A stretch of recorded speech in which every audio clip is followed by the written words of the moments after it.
Bonjour à toutes et à tous, ravi de vous retrouver pour ce nouvel épisode de À Bon Entendeur. À Bon Entendeur, c'est le podcast des décideurs engagés. J'ai souhaité mettre un micro devant celles et ceux que je rencontre depuis plus de 15 ans.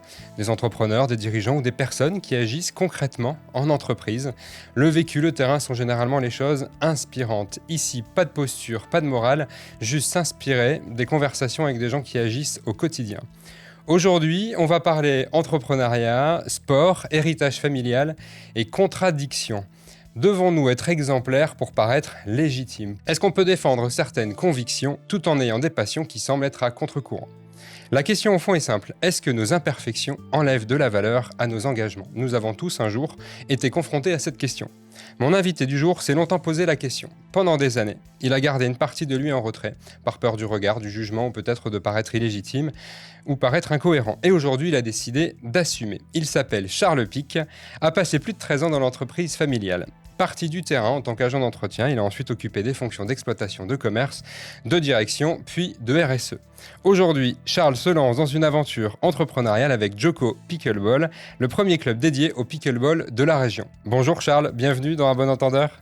Bonjour Florent, merci de l'invitation.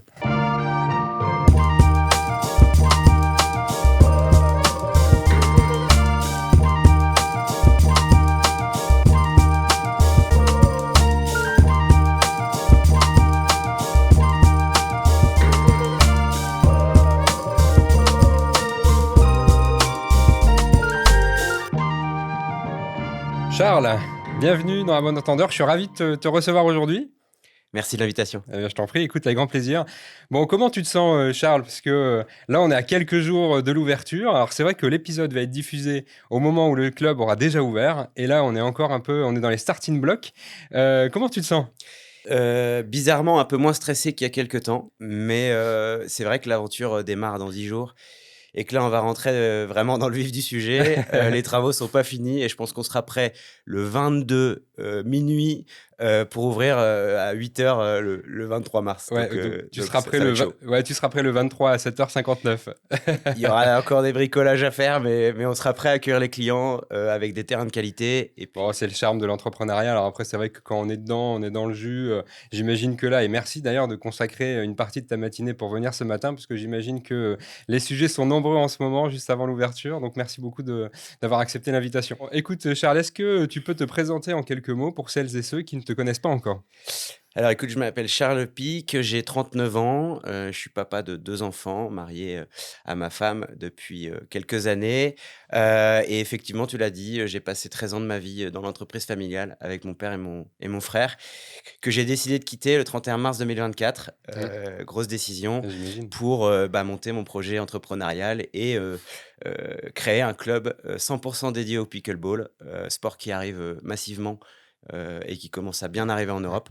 Et voilà, de dédier ma vie à ce nouveau projet entrepreneurial. Bon, plein de sujets à voir avec toi. Évidemment, il y a pas mal de gens qui ne connaissent pas encore le pickleball, qui doivent se dire, là, en nous écoutant, mais c'est quoi le pickleball ? Donc, on y reviendra. L'entrepreneuriat, en ayant préparé cette émission ensemble, finalement, ça date depuis un moment. Est-ce que tu peux refaire un peu ton parcours rapidement ? Ouais. Bah, après avoir fait une école de commerce à Lille, j'ai fait un master en management du sport. Donc, tu vois, j'avais déjà Ouais, cette passion du sport. aspiration pour le sport. Et puis, en rentrant de ce projet qui était à Paris, j'avais envie d'entreprendre. Donc, j'ai réfléchi à plusieurs idées de boîte. Et à ce moment-là, ça dure 2, 3, 4 mois. Mon père me dit, écoute, si tu veux bosser ton projet de boîte, moi, j'ai un petit besoin en communication dans l'entreprise familiale, donc Clinitex.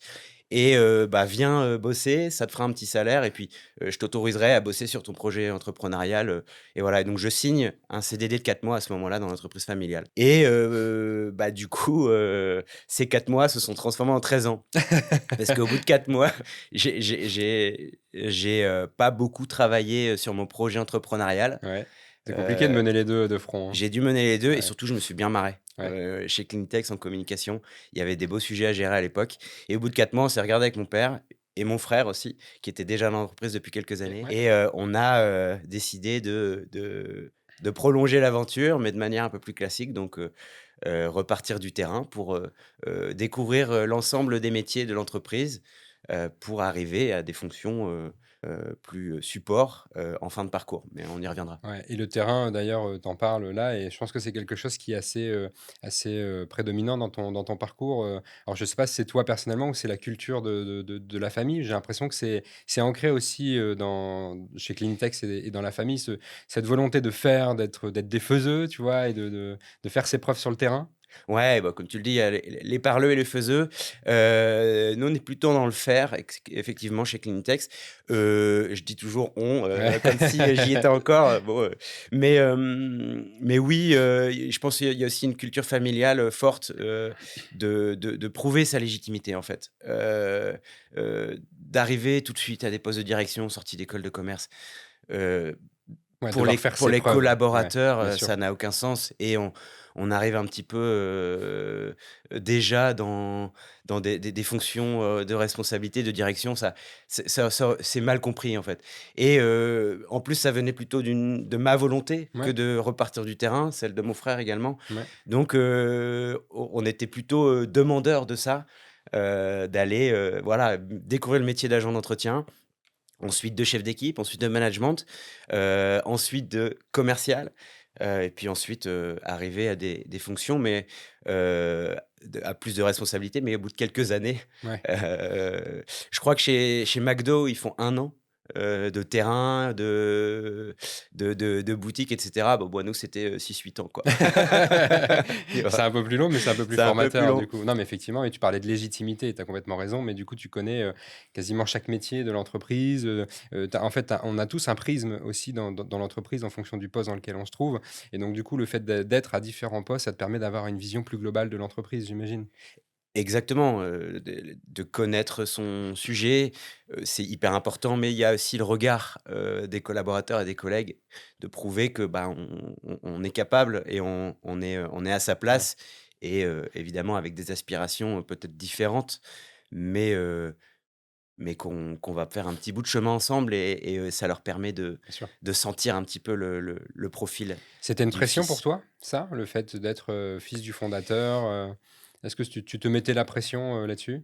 Oui, oui, oui, parce que on le sent, hein, on est plus regardé, plus sujet, jugé, la moindre petite, erreur, est passée au crible, on doit plus prouver, c'est sûr, mais quand on enfile le costume, de familial, on s'y attend et il faut pas se le mettre en pression, donc j'ai pas subi la pression. Maintenant, je me sentais quand même observé et j'ai essayé de faire de mon mieux, en fait. Ouais, bien sûr. L'entrepreneuriat, je pense que comme le sport, c'est quelque chose qui t'a suivi au fil des années. Tu t'évoquais tout à l'heure, école de commerce que tu as effectuée. Est-ce que, l'école t'a appris ou finalement c'est plus le terrain? Tu vois, je sens que tu es quelqu'un de terrain, mais est-ce que tu as réussi tu appris quand même quelque chose de l'école, Ouais. ou vraiment ton expérience s'est faite, On n'a pas beaucoup parlé de ça quand on a ouais. préparé, mais c'est vrai, l'école, ça a été mais hyper formateur, mais pas pour les bonnes raisons. Ça veut OK, dire que le matin, quand il y avait cours à 8 heures, j'y étais pas. OK, Moi, j'étais plus occupé à faire la fête. OK.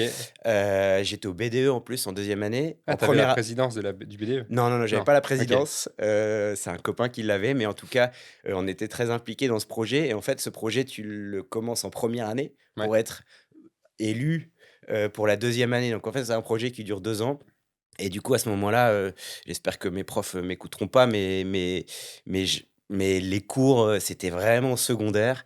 On était plutôt, avec la bande du BDE à organiser des soirées, à faire des soirées, heu et j'ai pas, mais je le raconte tout à fait, en assumant totalement parce que je pense que c'est ça qui forme. Enfin, en tout Mmh. cas, moi, c'est ça qui m'a permis de me Ouais. former plus que la théorie de la comptabilité et cetera. Je pense que les compétences, on les apprend.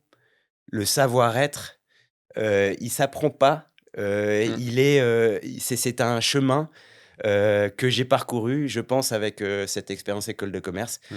de manière, un peu plus festive mais sociale, en fait. Du Mmh. coup, j'ai fait beaucoup de rencontres, on s'est dépêtré, de plein de sujets, on a agi, agi, agi pour, faire passer des bonnes soirées à nos copains et donc, ce côté-là m'a servi très fort, beaucoup plus que les cours. Évidemment, je bossais les partiels de 3 jours avant, 2-3 jours avant les partiels, j'ai eu quelques sessions de rattrapage, mais au final, tout s'est bien passé. Ouais. J'ai eu 10 de moyenne, comme tout au long de mes études, ça veut dire, le strict minimum pour passer C'est à passé. l'échelon supérieur. J'ai même un prof qui m'appelait le partisan du moindre effort, tu vois. Ce qui est pas vrai, mais ça me faisait marrer. Écoute, ça t'a pas empêché d'avancer, c'est le principal. Juste, tu peux rappeler en quelques chiffres, Clinitex, on parle de... C'est combien de salariés? C'est combien Alors, c'est de... 4000 salariés, c'est 60 millions d'euros de chiffre d'affaires. C'est une boîte qui a été créée en 1980, partie d'un seau et d'une raclette par mon père et qui a gravi les échelons. Mon frère, depuis qu'il a repris la boîte, il a doublé le nombre de collaborateurs et d'agences. Et Ouais. donc, du coup, c'est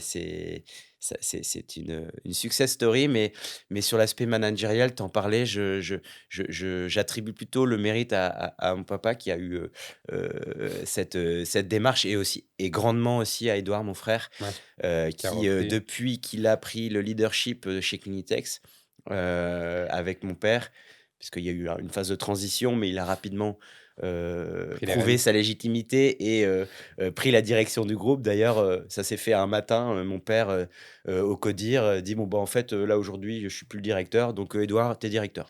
Voilà, et donc ça s'est fait comme ça et moi, j'étais plutôt en retrait par rapport à tout ça. Hem Sur l'aspect managérial, j'étais plutôt suiveur. Sur la partie, innovation managériale, donc tout ce qui est transparence des salaires, liberté des prix, enfin vraiment, toutes les petites innovations, les grosses innovations Ouais, qui ont été mises en place chez Clinitex, j'étais plutôt un suiveur plutôt que le créateur de ouais, tout ça. ouais. Mais là, quand je vois comment, je m'en inspire et comment je suis très à l'aise avec tout ça, avec ma propre équipe, Oui, ça je t'a me dis changé. que ça m'a changé et que là, ça va être incroyable parce que je vais vraiment être aligné avec ce que je veux avec mon équipe. Alors que chez Clinitex, j'étais globalement, quand je te parlais de soucis managérial à Rouen, je pense que ça a été un frein. Ouais. Et ça a été, fallait que j'applique un certain modèle de management, et un truc assez, qui est finalement, qui donne beaucoup de liberté, mais qui est assez technique et qui est Mmh, assez pressurisant. mmh, Et moi, j'ai ressenti cette pression. ouais. Et donc là, le fait de l'appliquer à ma manière, avec ce qui m'a plu, moins peut-être ce qui m'a plus, mis en difficulté, Mmh. là, je me sens hyper aligné en ce moment avec mes équipes et du coup, je kiffe 100 fois plus, les équipes grâce à cet, alignement de planète, Ouais, quoi, bien sûr. et Après, voilà. tu parlais de cheminement tout à l'heure, Ouais. c'est ça, on chemine, tu vois? On apprend, on évolue, on voit des choses différemment, sur la partie, environnementale, du coup, quand tu as pris j'allais dire la direction, la responsabilité du coup de la démarche RSE via le prisme de Bicorp, est-ce que tu peux nous en parler un peu? Donc, tu as appris sur le tas, mais après, donc, Bicorp effectivement, c'est très structurant, c'est très global, donc en fait, il faut venir, travailler sur un certain nombre de sujets. Est-ce Ouais. que tu peux, expliquer en quelques mots les démarches que tu as pu, entreprendre, les choses qui ont fait aussi, qui font la particularité, de Clinitex? Est-ce que tu peux nous en parler, Ouais, bah, ce qui est assez marrant, c'est que à l'image d'un entrepreneur ou de Clinitex heu, c'est qu'on a pris la certification et puis on a fait, en fait. On aurait pu dire, «Je prends un consultant qui Ouais, va nous accompagner à structurer, à machin». Nous, on a décidé de le faire, donc très simplement. Après, on avait un bon terreau, hein, donc ça, c'est oui, clairement, ça aide. Mais on s'est inscrit sur Bicorp. On a fait notre petite fiche, puis le d'identification et questionnaire au départ, ensuite il est et quand même ensuite pas on a simple. lu le Ouais, questionnaire. il est pas simple à appréhender le questionnaire quand tu le découvres pour la première Ouais, fois, mais tu vois, on l'a fait, manière on a créé un petit comité, avec les gens qui nous paraissaient légitimes sur la partie sociale, donc la ouais, RH. Sur la partie gouvernance, il y avait Édouard, mon frère. Sur la partie commerciale client, il y avait le directeur, commercial. Sur la partie environnementale, il y avait les 2 personnes identifiées un petit peu comme les écolos du groupe et qui mettaient en place des projets super, pour le groupe. ouais, Et du coup, voilà, on a créé un petit comité comme ça, avec les personnes, légitimes. Et puis on s'est mis en salle de réunion, puis on a défilé le questionnaire. Et puis on a dit: ça on fait partiellement, ça on fait pas, mais on va faire» ou «Ça on fait pas et on fera pas». Puis on a répondu comme ça, de OK. manière hyper simple, à tout le questionnaire et puis, ça nous a donné une feuille de route, en fait. Ah bah, Et c'est hyper ça m'a donné structurant. une feuille de route, Ouais, moi, bien dans sûr. ma fonction. Tu savais où il fallait aller, quels étaient les sujets sur lesquels vous étiez en retard en avance, qu'il fallait structurer. Enfin, Exactement. ouais, bien sûr. Et on s'est rendu compte, tu parlais d'environnement, que sur la partie environnementale, Ouais. pardon, on avait, des difficultés. Enfin, on avait, un petit retard, mais qu'on n'était pas en retard par rapport Mm. aux entreprises de nettoyage, qui globalement vendent les mêmes produits, on a tous les mêmes fournisseurs et cetera et donc les démarches sont sensiblement les mêmes, mais on pouvait faire largement mieux. Et il y a un sujet, qui nous a, portés, enfin qui m'a porté sur cette, démarche environnementale, c'est qu'on a, on a essayé de transformer la chimie. Donc on a Mm. voulu, supprimer la chimie de nos produits. Alors tu peux pas supprimer la chimie, mais en tout cas la nocivité de nos produits, et donc on a, fait la découverte d'un appareil qui permettait grâce à du sel et de l'eau, de faire un produit d'entretien, désinfectant et détergent. Qu'on a Innovation. Ouais. baptisé la Clean Carafe. Donc ça Ok. ressemblait à une carafe, on mettait de l'eau, du sel et un principe d'électrolyse permettait de transformer, en un principe de la solution en un principe de chlore Ok. actif Ok. et qui nous permettait de nettoyer. Donc du coup, on l'a mis à Utiliser. Ouais. disposition à nos agents d'entretien à grande échelle et c'est tombé pile poil au moment du covid quand, tous les fournisseurs étaient en En rupture de rupture. stock de tous les désinfectants. Nous, on a été plutôt, Résilient. résilients et on a pu donner ça à tous nos agents et donc du coup, ce produit est parti de là. Superbe innovation. Donc environnement et puis on a pu répondre à l'urgence, de désinfection. Ouais, bien sûr. Et donc ça a été un point, voilà, culminant de cette démarche environnementale qui en a porté d'autres Mm. évidemment, Mm. notamment sur les achats, hem, enfin plein d'autres sujets Ouais. qu'on a pu mettre en place. Heu et le gros du sujet pour, Bicorp, ça a été de structurer, en fait. On n'avait rien d'écrit. Il faut Comme prouver. tu dis, on est des faiseux Mm. et mon père, avait cette philosophie de dire: «Bah, nous, on fait et prouver qu'on fait, on s'en fout». Mm. Enfin, c'est pour d'autres. Nous, on n'a pas besoin de se la raconter, pour dire que, on fait. Mm. Et donc ça, c'était vraiment la philosophie de mon Ouais. père. Après, on a changé un petit peu et on s'est dit: «Bah, si ça peut en fait, aspirer d'autres, sur des bonnes pratiques Mm. qu'on peut valoriser, voilà et c'est à ce moment-là qu'on s'est dit qu'on allait, communiquer un peu plus sur Ouais, nos bien sûr. démarches et donc voilà et donc c'est ça qui fait aussi un petit peu l'aura ou la Ouais, la visibilité ouais, Clinitex, ouais. ouais, la notoriété de la marque. Alors, c'est vrai que ça inspire autant en interne qu'en externe. Euh, Évidemment, on se pose tous plus ou moins des questions, tu vois, sur la partie environnementale, mais même aussi sociale. En fait, je trouve que à partir du moment, c'est mon point de vue, où il y a de la sincérité, dans la démarche de certification, c'est-à-dire qu'en fait, tu es pas là pour venir, heu, embellir la mariée. Tu es juste là, en fait, pour venir dire: «Bah, voilà, on va montrer ce qu'on fait, très sincèrement», et je trouve que c'est un point de départ qui est hyper authentique, hyper sincère. Entre le Mmh. moment où vous avez, donc, au détour d'une conversation à la machine à café avec ton frère, l'envie, enfin, vous découvrez Bicorp et le moment où vous êtes, certifié, ça prend C'est combien de passé temps? 2 ans. 2 ans, Ouais. ouais, OK. 2 ans, Et vous gros l'avez eu tout de travail suite, du coup? et on Ouais. l'a eu tout de suite, Ouais. 81,3 points, je crois, OK, donc ouais, pas vraiment, mal.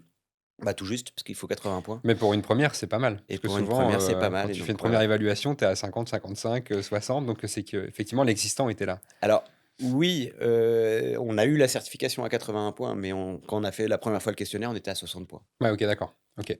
Donc on a dû mettre des choses en place, et c'était surtout, prouver qu'on faisait, mettre en place des petits process, même si on voulait pas alourdir la machine, et voilà, plutôt écrire, ce qu'on faisait, le valoriser, le le certifier en interne, le faire appliquer à tous, Ouais. pour qu'il y ait une cohérence, interne et ça a permis d'être certifié, ouais. On parlait de cheminement, tout à l'heure. Tu le disais, donc ça tu as eu un déclic. Est-ce que ça a changé, ta qu'est-ce que ça a changé dans ta perception aujourd'hui ou dans ta manière d'être entrepreneur? Parce qu'on va en parler juste après. Tu te lances dans l'entrepreneuriat. Qu'est-ce que ça a changé pour toi? Tu vois, les engagements que tu as pu prendre, sur la partie environnementale, comment tu perçois le sujet aujourd'hui et comment tu l'intègres dans tes nouvelles responsabilités? Ouais, je l'intègre, dans mes nouvelles responsabilités et c'est vrai que ce chemin chez Clinitex a été, très apprenant. Moi, ce que je retiendrai, c'est surtout les rencontres que j'ai pu faire, Ouais. à travers ce label et ça passe toujours par l'humain, en fait. C'est curieux, mais j'ai rencontré des boîtes, j'ai rencontré des gens extraordinaires, plus ou moins engagés, Ouais, bien sûr. chacun à son niveau, et donc mais toujours avec, voilà, la volonté de bien faire, pas être parfait, on va en parler, Mmh. Mmh mh. mais mais ouais, c'est les rencontres, puis après, la compétence technique, à l'image, de ce que j'ai pu vivre dans mon école de commerce, en fait, je l'ai vécu à peu près pareil. Ouais. Avec cette fonction RSE, c'est que j'ai juste fait et la théorie, elle est venue pendant, en fait, et par exemple, j'ai appris à faire le bilan carbone, quoi. Sur les questions Bicorp, ils disent: «Vous êtes à combien de tonnes de CO2?» Et bah, là, j'ai contacté une boîte qui m'a fait mon scope 1 et 2. Le scope 3, je savais pas ce que c'était. Ouais, bien sûr. Donc du coup, il m'a fait scope 1 et 2. Mais puis derrière, je me suis intéressé au scope 3 parce que je pouvais aller gagner des points. Il y avait peut-être c'est mon côté sportif aussi, sur Bicorp, tu dois aller chercher des points et Mmh. cetera et donc il y a une petite «compétition» entre guillemets à gagner des points et je suis compétiteur donc il y a ce côté-là et tu es content quand tu dis: «Ah yes, je suis allé chercher un point, parce que j'ai fait le scope 3 quoi». Ouais. Et donc derrière, on fait le scope 3 et voilà, techniquement, j'apprends énormément de choses grâce aux rencontres et grâce, à l'outil, à Bicorp. Et donc là, aujourd'hui, sur mon projet, je pourrais pas tout faire. Il y a Mmh. sur la pile des priorités, malheureusement, il y a des choses, voilà, mais évidemment l'intégrer, auprès de mon maître d'œuvre, dès les travaux, ça a été, important pour moi. Par exemple, dès la démolition, on a fait bosser une boîte, qui revalorise, la boîte Réempro, Oui. qui, démolit et puis réemploie tout ce qu'ils peuvent récupérer, quoi, les matériaux, les meubles et cetera. Donc du coup, ils remettent dans le circuit. Donc ça, tu vois, ça a été tout de suite, un truc que j'ai voulu impulser Mmh mh. et puis, il y a des panneaux solaires, j'ai demandé si on pouvait les remettre en fonction et puis le contrat d'électricité, je l'ai passé en 100 renouvelable tout de suite. Donc j'avais quelques notions, Mmh. évidemment que j'avais appris pendant mon parcours qui m'ont permis de tout de suite initier des choses. Mais il y a un sujet qui m'a vraiment, tenu à cœur, c'est de faire un terrain, plus grand, Mmh. un terrain PMR, Mmh. qui est accessible aux personnes en fauteuil roulant. Mmh. Parce que le pickleball est un sport super accessible pour les personnes à mobilité réduite et j'avais rencontré, quelque temps auparavant, une personne qui organisait des olympiades, à Lille et qui mettait le Un terrain. pickleball, Ouais. dans ses sports et donc du coup, je suis allé le voir, il m'a donné plein de conseils super et cetera et donc j'ai pu faire l'investissement pour, avoir des fauteuils roulants, avoir ce terrain qui est plus grand en Mmh. fait, donc qui prend un peu plus de place mais du coup qui devient mon cours central parce qu'il est très, très grand et Ouais. très confortable et donc du coup, voilà, donc il y a un sujet aussi social et puis, le management, comme je l'ai dit, je vais clairement le dupliquer à ma sauce, chez moi. Oui, j'aurai une salle de réunion, full réemploi, pareil. On n'aura que des mobiliers, de récup du chantier, donc des tables de réunion qui seront pas de la même couleur, des chaises différentes et cetera, mais on s'en Mmh. fout. Mmh. Ça sera une salle vraiment que avec du réemploi. J'aurai la machine à café, voilà, avec filtre, quoi, donc elle va être très cool cette salle. Tu as commencé en disant, «Je pourrais pas tout faire» et en quelques secondes, tu viens de m'énumérer, je pense, une dizaine de choses que tu as déjà faites. Ouais. Donc on voit que c'est en toi et oui, alors on en a parlé, effectivement, les terrains PMR, ça c'est super et c'est vrai que tu expliquais, on va en parler, mais que le pickleball, c'est un sport qui est adapté aussi, tu vois, pour les personnes qui sont en situation de handicap parce qu'on est sur des terrains qui sont plus petits. Ouais. Donc on va en parler. On entame la rubrique un peu, là, sport, parce que c'est quelque chose qui est en toi depuis toujours. Tu es un passionné, de sport. Est-ce que tu peux nous expliquer un peu, les passions que tu as pour le sport? Comment ça a démarré chez toi? Heu, Bah, je sais pas comment ça a démarré, mais je pense que c'est familialement, hein, mon père a toujours été un peu sportif, enfin pas toujours, il s'y est mis tard, il me contredirait. Mais moi j'ai toujours fait enfin du sport quand j'étais petit, j'ai fait du tennis, du foot, du judo, enfin comme les gamins, ouais, qui à partir de 5 ans commencent à faire tous les sports et puis, mais du coup j'aimais vraiment quand j'allais sur un sport. J'ai fait principalement du foot. ouais. Hem Et j'aimais vraiment et encore une fois, j'allais sur des sports où j'avais des copains, en fait, donc Lien social, tu et parlais de voilà, l'humain, tu vois? Donc effectivement, c'est exactement. une énorme expérience, humaine, le sport. Tu vis des choses, hyper intéressantes. Ouais et très vite, j'ai été, supporter du LOSC, donc pareil, il y a le côté un peu, on va au match, on est content de suivre les résultats et cetera et donc du coup, très vite, j'étais un gros consommateur d'actualités sportives. C'est Ouais, pour ça que tous les jours, je suis sur, l'équipe, je vais me renseigner un peu sur tout et je suis un peu touche à tout sur tous les sports. Alors, si tu me parles de curling, j'aurais peut-être pas trop d'infos, mais en tout cas, je suis un peu touche à tout sur les ouais. sports et je pratique, un peu tous les sports. C'est-à-dire que tu me mets au volley, c'est pas mon sport de prédilection, mais je serais pas nulasse, quoi. Ouais. Tu as Heu, une appétence, j'ai tu aimes, j'ai voilà, je serais moyen et après j'ai mes quelques sports où je suis un peu mieux. J'ai une vraie passion du coup pour, la moto, motocross, ouais, parce que que je tu pratique depuis que j'ai 10 ans avec mon père. OK. J'ai eu ma première moto à 10 ans, j'étais en difficulté scolaire et enfin «difficulté» entre guillemets, mais Oui. il me fallait une petite motivation pour passer à l'échelon en 6e je crois, non en CM2 je crois, enfin OK. c'est je sais plus trop l'échelon mais et mon père pour me donner une petite motivation, m'a dit, «Bah écoute, si tu fais des petits efforts pendant quelques mois là, tu auras, on pourra se mettre à la moto ensemble» parce qu'il voyait que lui le Ton père, il pratique la était moto. déjà? Mon OK, père est ouais. motard, ouais et donc il voyait que je venais avec lui déjà tous les week-ends, que j'aimais À bien Lune faire des Plage, tours avec lui j'imagine? à Lune À Lune, bah Plage oui. et donc il m'a dit, il m'a fait cette petite motivation, et en fait, Là, c'était la carotte qui a l'anecdote, ouais, OK. c'était la carotte, mais 2 mois avant de passer à l'échelon supérieur, donc je ne savais même pas, Ouais.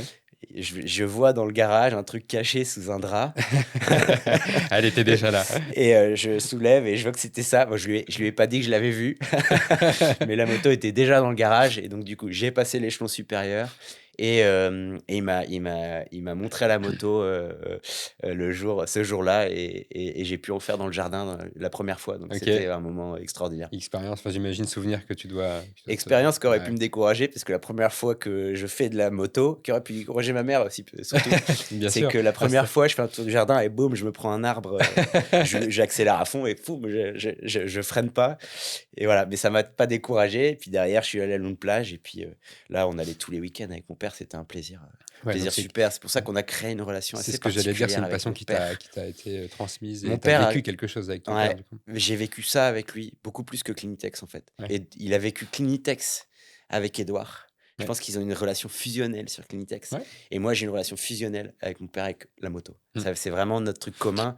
On allait tous les week-ends ensemble, et on parlait moto, on vivait moto et puis c'était cool et c'est ça aussi qui me plaît, c'est que, dans le sport, c'est que quand je pratique un sport, je le fais à fond et j'oublie tout autour de moi, quoi. Mmh. Même le foot, je pense à rien d'autre que le truc que je suis en train de faire et ça, c'est canon. Et on en a besoin particulièrement en ce moment dans la société où tout va vite, où on est des multi-interactions. On en parlait juste avant l'épisode. On est tous hyper sollicités, surtout tout le temps. Donc, effectivement, avoir ces bulles comme ça de décompression, je pense on en a enfin, physiquement ou mentalement besoin. Ouais, Et après, il y en a pour qui c'est le sport, il y en a pour qui c'est autre chose. Mais ouais, ouais. effectivement, C'est ouais, la santé mentale. ouais, ouais, C'est non, mais clairement clairement. Et puis le dépassement de soi ouais avec le sport, et là, c'est pareil chez Jogo, tu vois?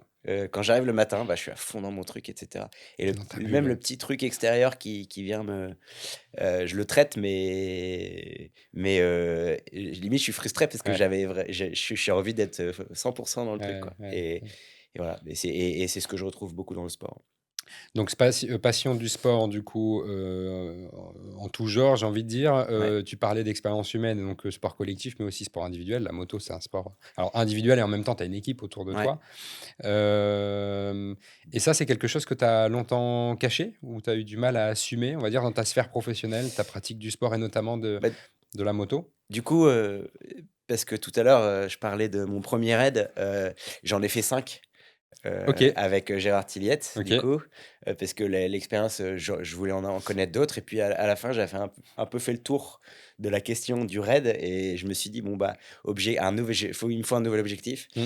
et avec la petite, étoile, au bout, de faire, le Dakar un jour, qui est la course la plus dure du monde en Ouais, moto. ouais, clairement. Tu parles à un motard, même les motards de route, tu dis: «C'est quoi le truc le plus dur du monde en moto?» ou le truc que le rêve ou enfin même l'utopie, tout le monde te dira le Dakar, quoi. Alors pour les gens qui connaissent pas, mais le Dakar, c'est 15 jours de course dans Ouais, le dans le désert avec des désert, spéciales qui sont en gros qui peuvent aller jusqu'à 500 kilomètres où tu mixes qui peuvent aller jusqu'à 1000 kilomètres. 1000 kilomètres Ouais, sur la journée sur la journée, dans ouais, le désert. dans le désert. Voilà, donc avec aussi un sujet de navigation, parce que du Oui, coup, t'as pas un tracé tout fait, c'est toi qui dois découvrir à travers ta navigation ton parcours ouais, et faire ton chemin, et évidemment tout ça le plus rapidement possible.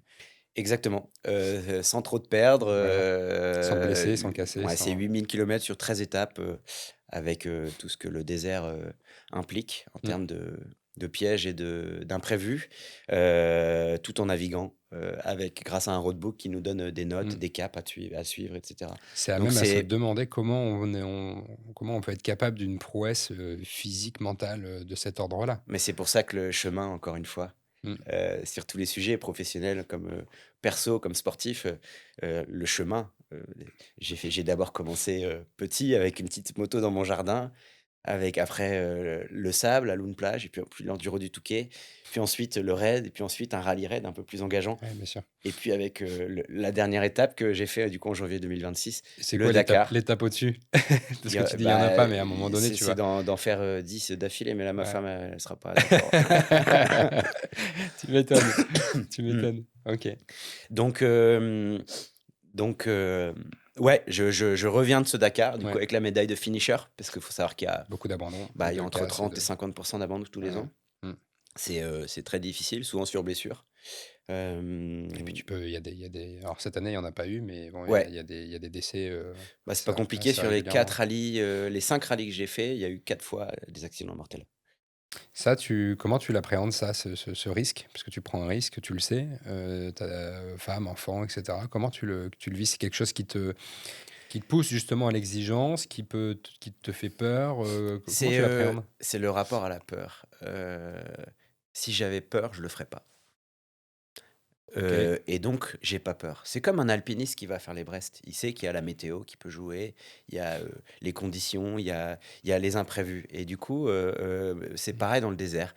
Hem, on sait les risques qu'on prend, on en est conscient, mais le rêve de l'accomplissement de cette performance et de cette aventure Prends le dessus. prend le dessus sur la peur, que peut générer ce type d'épreuve, et donc du coup, et quelque part, c'est la peur, elle est plus pour les autres parce qu'ils savent pas. Oui, bien sûr. Ils ont pas la préparation qu'on a, ils ont pas le regard que nous on a, parce que petit à petit, évidemment, moi, à 15 ans, je me dis: «Le Dakar, hyper dangereux», tout ça.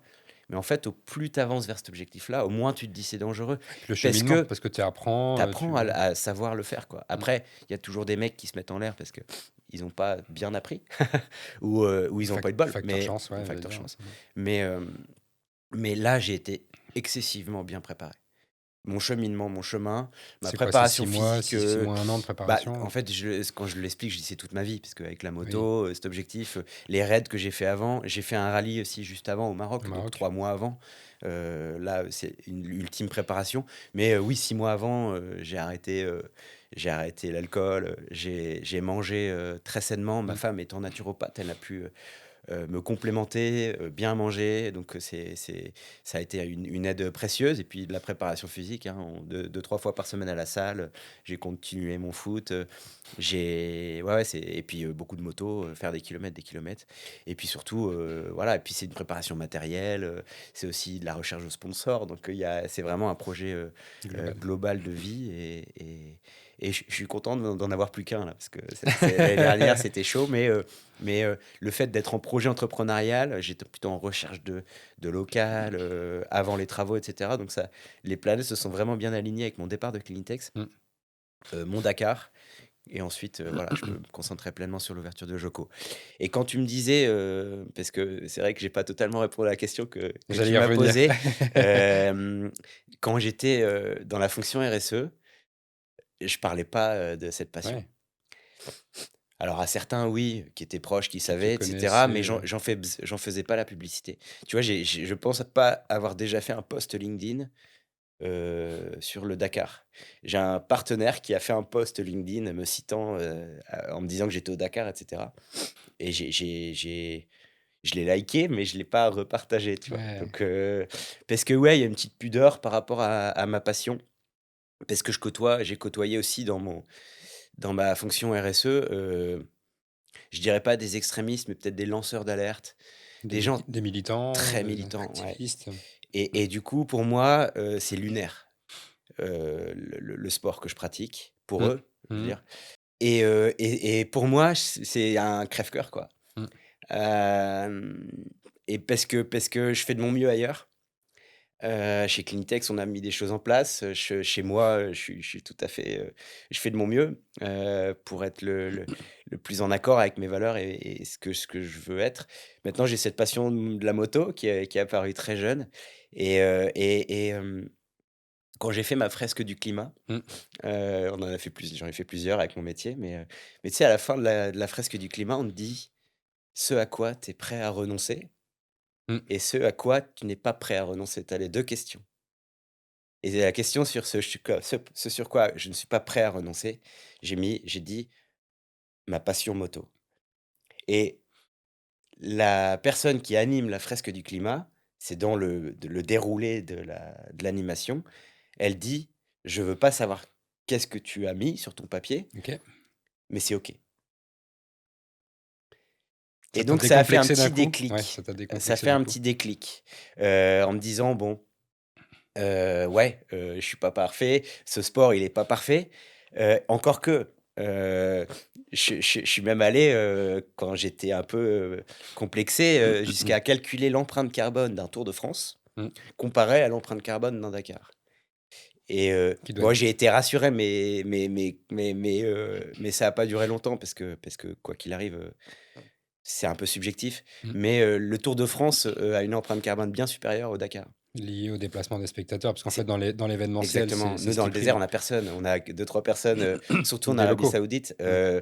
mais on a, les quelques locaux qui sont au départ de la course et puis pendant 600 kilomètres, on a personne et puis on a quelques et donc en fait, on a très peu de spectateurs.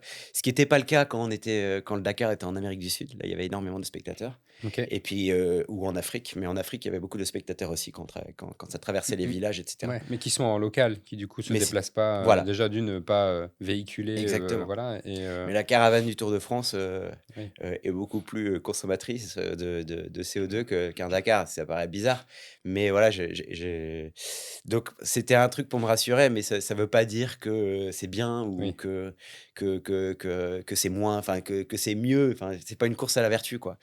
Mais il fallait bien que je chemine et du coup, je suis assez OK aujourd'hui avec ma passion et en fait, au fur et à mesure que les gens le savent, en fait, ils sont tous hyper bienveillants, quoi. Mmh. C'est il y a pas de drame et voilà, donc c'est plutôt un truc avec moi-même plutôt qu'avec les autres, quoi. Ouais, C'est bien plutôt le sûr. regard et du coup, quand je pensais des militants, voilà, c'est plutôt le regard des militants qui, voilà, ont une cause, mais le militantisme, il peut se faire aussi sur plein d'autres sujets et et eux-mêmes sont peut-être pas parfaits sur tous les sujets, donc bon, heu, Ta réponse du coup, est-ce qu'on peut être, irréprochable, pour être légitime? Ta réponse est non, mais en même temps, qui peut l'être aujourd'hui, tu vois? Irréprochable. ouais, On vit dans une société qui nous emmène vers toute autre chose, tu vois? Sur l'aspect économique, social, même environnemental, tout a été pensé avec, sans ce prisme-là de la responsabilité de l'éthique, donc avoir aujourd'hui une être irréprochable, c'est très, très, très compliqué et moi je pense, c'est mon avis, mais c'est aussi nos contradictions qui nous font avancer. ouais, Parce qu'en fait, tu vois, une contradiction, tu t'interroges, ça t'interpelle avec les rencontres, les échanges, les personnes t'expliquent là le déclic que tu as eu à la fresque du climat, tu vois? Et finalement, c'est la contradiction qui t'a amené à cette réflexion. De ouais. dire: «Bah, ouais, attends, en fait, effectivement, voilà» et je pense que, tout n'est que cheminement et que personne n'est réprochable et on essaye de faire ce qu'on peut, on essaye de faire sa part Faire son mieux. et de faire son mieux. Moi, j'ai cette phrase en tête, c'est: «Je fais de mon mieux», quoi. Je sais que je suis un mec bien, je suis pas un salopard, je fais de mon mieux.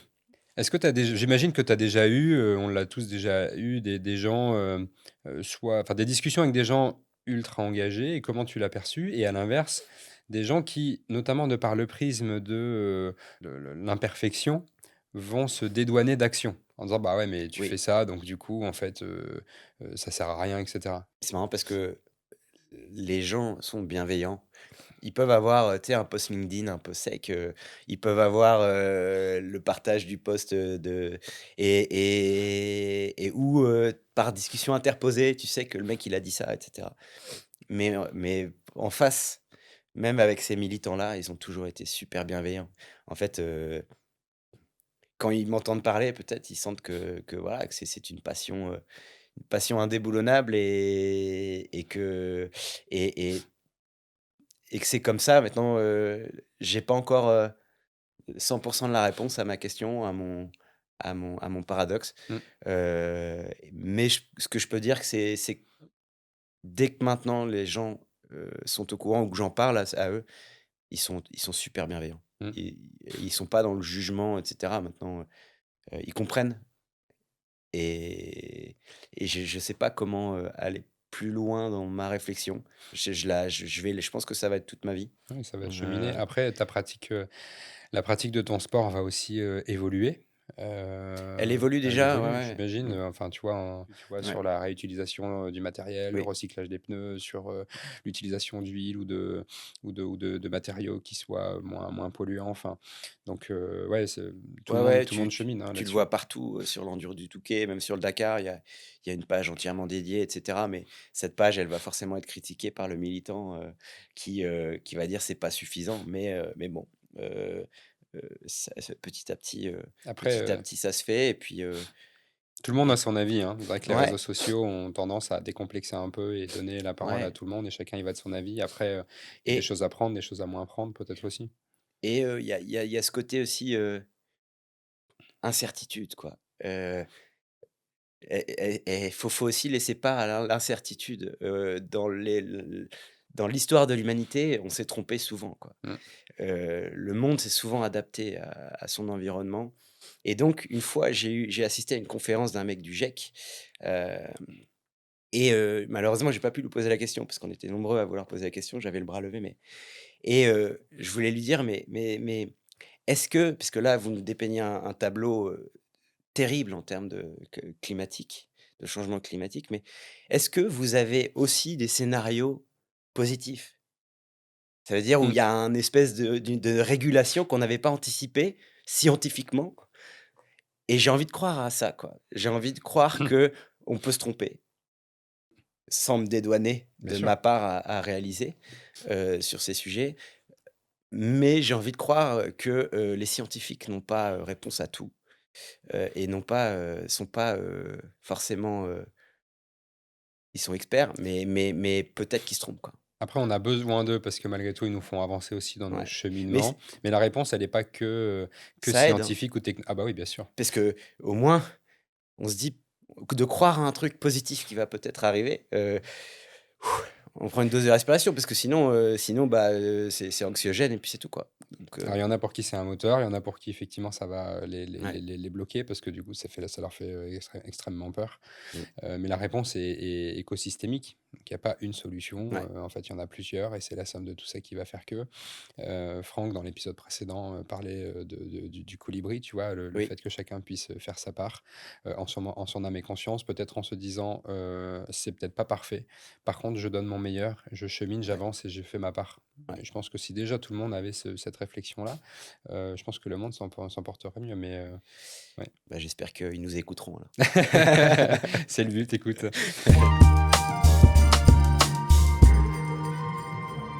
Donc là, on a parlé du sport, on va partir sur la rubrique, entrepreneuriat et ton projet, du coup, Ouais. Joko. Donc, on en était resté sur ton parcours que tu étais chez Ouais. Clinitex, à la enfin, tu étais responsable RSE. Comment est arrivé du coup le projet entrepreneurial? Je Ouais. sais que ça a été quelque chose un moment important pour toi, le fait d'annoncer, ton souhait, enfin ton Ouais. projet. Est-ce que tu peux nous en parler? Ouais, c'est assez dingue et c'est hyper fluide, en fait, maintenant que je Mmh. le repense. Déjà, il y a cette volonté d'entreprendre. Pendant 13 ans chez Cleantech, j'avais eu d'autres projets. Faut que je fasse ci et puis finalement je l'avais pas fait. Je voulais faire un Repair Café, je voulais faire un food truck, machin, enfin, mais le truc qui te fait pas, quitter Ouais, l'entreprise. manquait d'étincelle, quoi. Ouais et il y a un déclic qui se passe. J'écoute du coup, c'est marrant, c'était dans un podcast. Ouais. Un podcast que j'écoute La boucle est bouclée. qui s'appelle Club Poker Radio parce que j'aime bien le poker. OK. qui n'est pas un jeu d'argent uniquement, etc. Enfin, pareil, je pourrais en parler pendant 3 heures, mais c'est un super jeu en connaissance de soi, c'est génial. Mmh. En tout cas, voilà, j'écoute ce podcast et là, il y a Ulysse Harry, qui est un super joueur de poker, qui est aussi un super joueur de paddle. Et OK. du coup, il y a une petite phase où il parle de paddle et du coup, il parle d'investissement dans le paddle. OK. Et là, j'ai un déclic, quoi. Je me dis: «Putain, je crois que c'est ça que je veux faire, quoi». Et donc, je démarre ma petite étude de marché sur le padel. Donc OK. ça dure 2 3 mois. Et puis, je commence à en parler à mon entourage. Il me dit: «C'est canon» et cetera. Et à l'été, 2024, j'ai un échange téléphonique avec un dirigeant, de la région et du coup, j'ai cet échange avec lui où il me dit, «Bah, le paddle, c'est bien, mais tu as quand même déjà beaucoup d'investisseurs sur le sujet. Ouais, le marché était Le déjà, marché va pas bientôt être saturé, mais ouais, saturé». mais Voilà et à ce moment-là, quelques mois avant, j'avais découvert le pickleball grâce à Novak Djokovic, OK. qui est mon joueur de tennis préféré et du coup, je lui parle de pickleball et on en vient à discuter, et moi, en fait, c'est un sport qui me faisait flipper parce que tu avais 300 joueurs en France, Ouais. il y a encore 2 ans, tu vois? C'était pas aujourd'hui, on commence à en parler un petit peu et la fédé a pris le sport et donc ça commence à se connaître, mais il y a 2 ans, c'était 300 mecs qui jouaient en France et vraiment inconnus, quoi. Mmh. Et moi, ça me faisait flipper. Je voulais avoir un truc confortable où je vais créer un truc où les mecs, ils vont tout de suite venir parce qu'il y a pas assez d'offres. Mmh. Et là, je vais créer un truc où, bah, j'aurai pas forcément de clients qui enfin, il y a 2 ans. Ouais. Aujourd'hui, je pense que ça va le faire. Mais, et donc, j'ai cet échange avec lui. Il me dit, il me conseille du coup, il me dit: «Bah, le padel, tu vas avoir un club, il va bien marcher, c'est cool, mais tu vas faire ça toute ta vie, quoi». Mmh. Et quand on parle du pickle, je tombe amoureux du truc, en fait. Il me dit: «Si tu peux avoir une logique de marque avec le pickle. Donc tu vas créer une marque forte et puis tu as un potentiel, un boulevard, quoi. Si le sport, il fonctionne, tu peux déjà, tu auras la partie promotion qui va être intéressante, donc faire connaître le sport et puis ensuite, bah, le développer et en fait, je me suis dit: «Mais moi, je suis développeur. Je suis pas, j'ai pas envie de servir des bières à mes clients ou faire de l'accueil, même si j'adore ça. Ça fait partie du métier et Bien c'est sûr. trop cool d'avoir des clients, mais moi, ce que je veux faire vraiment, c'est développer. Quand je te disais chez Cleantex, les 3 ans commercial, j'ai adoré.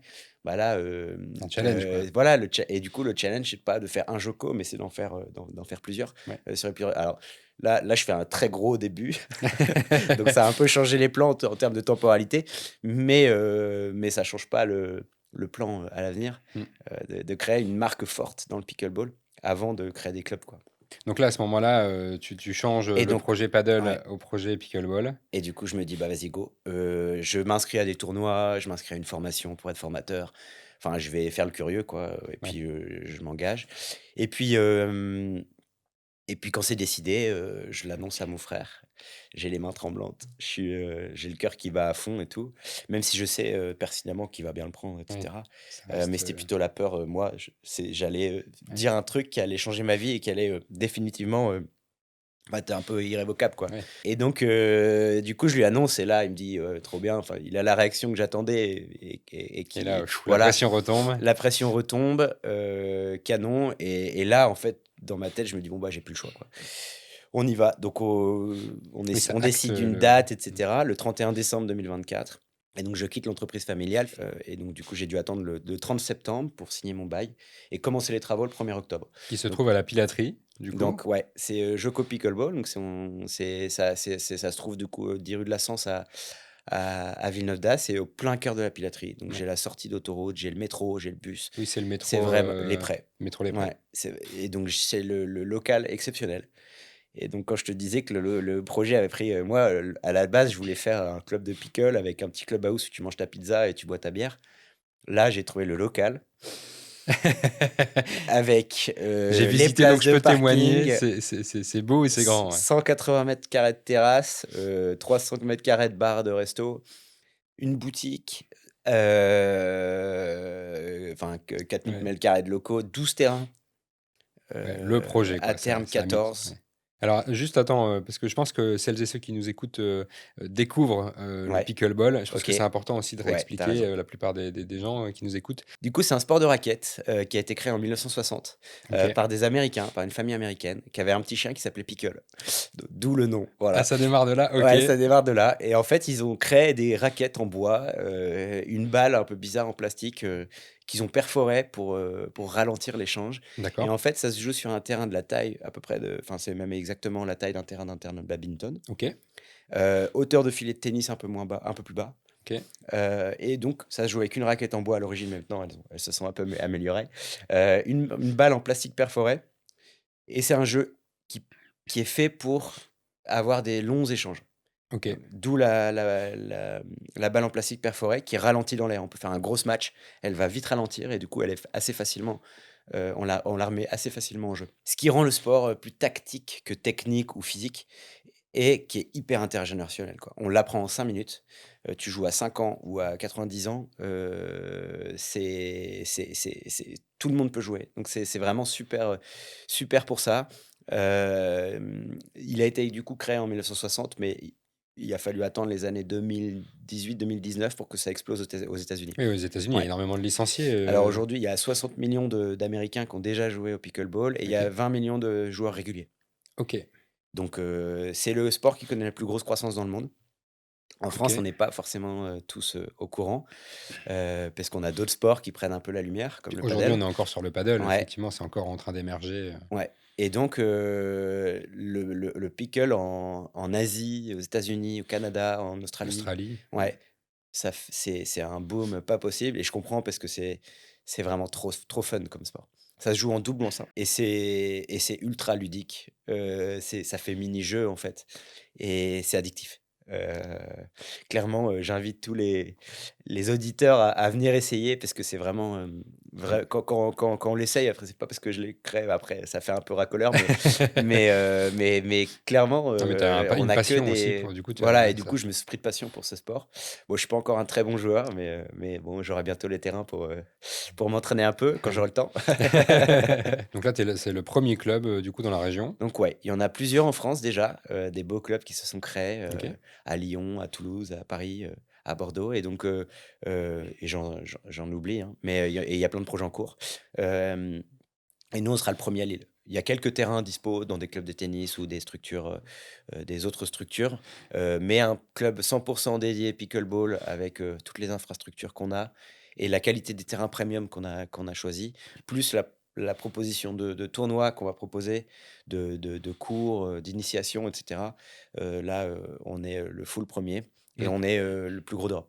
Donc, en termes Ah de oui. nombre de terrains indoor, on devient le plus gros d'Europe.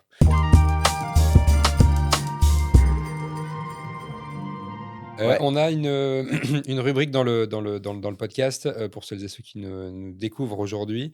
C'est la question de l'invité précédent et donc l'idée, c'est que l'invité précédent, t'a posé une question et tu auras, le même exercice à réaliser après avec, la question que tu vas pouvoir poser à l'invité suivante. Donc l'invité précédent, c'était Franck Chérubin, le directeur des achats de Salty, donc entreprise, de la région, qui t'a posé une question, Charles. Donc sa question, c'est, Charles, on sent que Joko n'est pas juste une marque. C'est quoi l'instant précis où tu t'es dit: «OK, là, il y a un coup à jouer avec le pickleball en France et c'est moi qui vais créer la marque de référence ou le club, le plus grand club d'Europe»? c'est, intéressant. Il y a eu cet échange avec, le dirigeant, Ouais, Bertrand, heu, qui m'a fait prendre conscience que fallait pas ouvrir un club, quoi. juste Un un club club, de paddle. bah, ouais, Ouais. et puis, fallait créer une marque. Il y a une marque de paddle qui s'appelle Fort Paddle, ou il y en a d'autres. Ouais. Heu, Eux, ils ont une marque avant d'avoir des clubs qu'ils ont dupliqués, quoi. Et cet aspect, développement, de structure, m'a paru, une évidence quand on en a parlé parce que le fait d'avoir, un club, je me suis dit: «Je vais vite tourner en rond». Mmh. Donc il faut être un peu plus ambitieux que ça. Le pickle, ça va cartonner, Mmh. j'en suis pas encore sûr, mais quoi qu'il arrive, on va faire en sorte que ça cartonne. On a mis tous les ingrédients pour que ça cartonne. Donc le pickleball va être au Mmh. sommet dans quelques années en France. Heu, C'est dans l'ADN du sport, hein, ouais, le fait de rassembler les gens. Enfin, je trouve qu'aujourd'hui, c'est encore l'une des enfin, le sport est u l'une des rares choses qui fait encore cohésion dans la société. Tu vois? ouais. Aujourd'hui, dès que tu vois, il y a des événements sportifs, les JO, tu vois? Pour le foot, la coupe du monde ou l'Euro et cetera, c'est des moments où, en fait, on oublie un peu les mots de la société et ça nous rassemble. Mmh. Donc ça, c'est super. Donc tant mieux, effectivement, de dire, bah, on en fait un vrai lieu de vie et on crée quelque chose, plus qu'un lieu de sport, quoi. Écoute, on va passer à la rubrique, du coup, ce que j'expliquais tout à l'heure. Donc, question de l'invité suivante.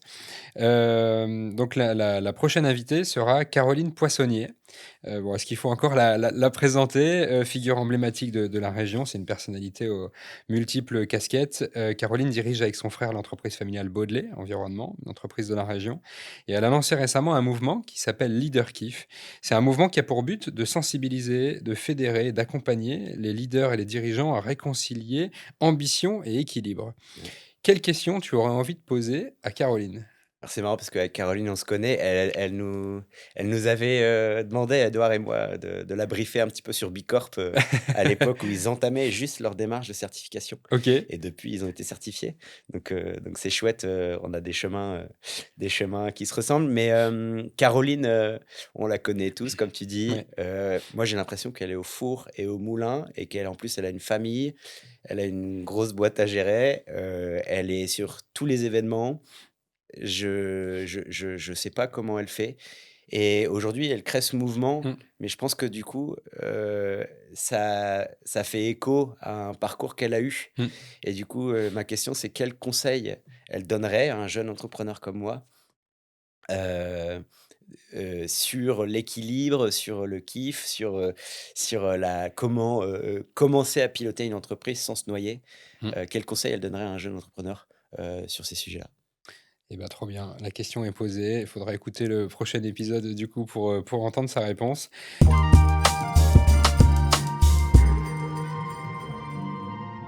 Donc, rubrique récurrente qu'on a dans le podcast, ça fait partie de l'ADN du podcast, tu vois? Moi, je veux vraiment qu'à partir du vécu du terrain, on puisse, inspirer les gens. Hem, Est-ce que tu as, quelque chose qui t'a fortement inspiré ou qui t'inspire même aujourd'hui? Donc tu parlais de Joko, ça Ouais, peut être une inspiration, ça peut être, tu as cité aussi deux trois fois, des personnes dans ton Gérard parcours que tu as Tilliette, ouais. rencontrées. Ouais, est-ce que tu peux nous dire un peu quelles sont, les choses qui t'ont inspiré ou qui t'inspirent fortement? Avant de venir, j'avais réfléchi à pas mal de noms et en fait, j'en ai plusieurs plein qui sortent du lot, mais choisir, c'était renoncer aux autres. Donc du coup, je préfère en dire plusieurs. Donc il y a, évidemment, Djokovic pour la partie, tennis et plein d'autres choses. Gérard Tilliette qui m'a emmené dans le désert. La famille, donc mon père, mon frère qui m'ont aussi inspiré beaucoup, Mmh. sur le management et la manière de piloter une entreprise et mais j'ai quand même un gars qui me vient à l'esprit, quand j'y pense, enfin même 3, mais bon. Il y a Thierry Sabine, Hubert Auriol et Stéphane Peterhansel, qui OK. sont les 3 personnes qui, dans la moto, dans l'aventure, dans le rallye raid, sont très connus. Ils sont des légendes humaines. Ils sont partis juste d'une feuille blanche, d'une idée, d'un kiff, en se disant: «Bah, vas-y, on va le faire, quoi, et ça va être trop bien». Génial. Qu'est-ce que tu pourrais dire aux gens pour qu'ils, viennent, tester, du coup, Joko, qu'ils viennent découvrir? Avant d'être un club de sport, on est plutôt un lieu d'accueil, Mmh. quoi, pour rassembler les générations, les familles, les collaborateurs, les salariés, d'entreprise. On est un lieu de vie autour d'un sport qu'est le pickleball, mais bon, on n'est pas un club de pickleball dans lequel on a mis des Mmh. des accessoires, quoi. Est-ce que tu peux nous expliquer pourquoi Joko? Alors Joko, bah, je l'ai dit, Novak Djokovic est mon joueur préféré, depuis, de nombreuses années. Hem Et c'est lui qui m'a fait découvrir le pickleball. J'ai lu un article, comme je disais, je suis consommateur d'actualités sportives et il y a quelques années, il avait répondu à une interview en disant que le tennis était en danger à cause de sports comme le pickle et le padel, OK. qui étaient plus convivial, qui étaient moins, traumatisants pour les membres et le corps et donc c'est à ce moment-là qui me fait découvrir le sport Mais celle qui a trouvé le nom, de Joko, c'est ma femme. Un soir, inconsciemment évidemment, elle dit: «Joko à table». Mes 2 enfants s'appellent Joseph et Colette. OK. Et du coup, à ce moment précis, je me dis: «Merci, ma chérie, tu m'as trouvé, le nom de mon entreprise». Ça a été une évidence. Ah bah oui, du coup, ouais, Donc c'est super bien. Joseph, Colette, les initiales et puis, Pic en plus, Pickleball, PICK, c'est mon nom. Donc la le truc, le storytelling de C'est l'histoire, il est parfait, pas quoi. mal, ouais, ouais. Ouais, carrément, carrément. Et ben, écoute, ça donne envie, longue vie à Joko, je vous souhaite un super démarrage. C'est une expérience, humaine avant tout et dingue. Donc écoute, là, au moment où on enregistre, on est encore tu encore dans les préparations, mais écoute, je te souhaite un super lancement, profitez aussi, tu vois? C'est des moments, importants, tu vois, dans une Mmh. carrière. Et puis là, tu vas recevoir effectivement beaucoup de retours, de tes premiers clients. Donc écoute, plein de belles choses. Bah, Merci. hésitez pas à aller tester, du coup, Joko, allez, regarder, sur internet, inscrivez-vous et testez et merci d'avoir pris le temps, de venir aujourd'hui, partager un peu ton vécu, ton expérience Avec plaisir. et bah, écoute, à très bientôt. Merci beaucoup. Merci Florent, à très bientôt. Allez, à très bientôt. Bonne journée à tous et merci, tous les commentaires, que vous nous envoyez, à l'issue des 2 premiers épisodes. Le projet est récent et on apprend aussi, beaucoup, et vos retours nous font grandir, donc n'hésitez pas et si vous appréciez le podcast, les épisodes, la meilleure manière de nous aider, c'est aussi de vous abonner. C'est une bonne manière pour nous d'exister, d'être visibles, aujourd'hui, donc abonnez-vous si, vous y trouvez, votre compte. N'hésitez pas à liker, commenter et on vous dit à très bientôt.